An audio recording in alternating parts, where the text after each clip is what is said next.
Right, emerging markets. Promising countries in the second division, hoping to get promoted sometime soon, but held back by bad economic decision-making and ideology in politics. Let's look at a couple of examples. Brazil, oh, what a promising country. Dilma, red card, suspended. Well, what about Venezuela? Nicolas Maduro, the bus driver, taking that country off the road and into the bushes. Well, what about Argentina, staying with South America? That's a country that's had its fair share of economic mismanagement. It's re-entering global credit markets with a new bond issue with the code name Bonkers. That's right, it's a Spanish acronym, but quite frankly, you'd have to be bonkers to buy those. Or what about Malaysia, where the Prime Minister Abdul Razak basically stole the national fortune and put his son into business in the movies in Hollywood with the proceeds? And then finally, what about South Africa? The IMF in town this week, updating its prediction for South African economic growth in 2016. Zero.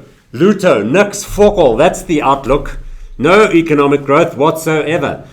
And if you had to ask 100 people in this country involved with politics and economics why it is that we have 0% economic growth, you'd get 100 different answers, including ones like, hey, what is GDP? It's just you clever people trying to make us look bad.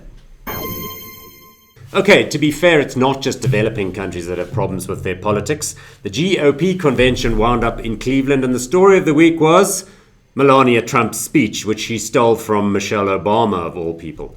Trump, well, look, let's face it, the Republicans are likely to suffer a landslide loss in November in the general election, but then again, a lot of people making bold predictions about Brexit were forced to sit down. In politics these days, it's not the rational or sensible or clever option that seems to be winning the day. But while you think about that unpleasant and weighty thought, let me tell you something totally irrelevant and trivial about the Republican convention. The dress that Melania Trump wore while she was delivering that bogus speech totally sold out online. Huge waves in women's fashion. Unobtainable, $2,200 for the dress. Everybody wants one. Everybody wants to look like her. Man, I'm so excited. Yo, in other exciting news, someone has developed Uber, but for dog shit. That's right. It's called Pooper. It's available at pooperapp.com. This is how the app works. You're out for a walk with your dog in the park. Dog needs to go. Yeah, but instead of cleaning it up, you can just proceed onwards with your dog by taking out the app, which is called Pooper. I explained before. You take it out, you geolocate the turd pile, and move on. Sweet. Pooper's operatives are in the area and they rush by in order to clean it up. Well, here's where the app gets really clever. If you're the kind of dog walker that has all of the equipment and you don't mind that sort of thing, you can sign up and make money by cleaning up other people's dog turds. Fantastic. So there you go. On the pooperapp.com website, it makes the fabulous point.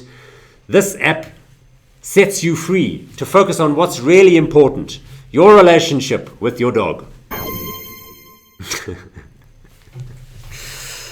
Ouch. Joy Air, Chinese airline based in Shanghai, specializes in seaplanes, little Cessnas with floats on the front, takes off on the water, lands there too.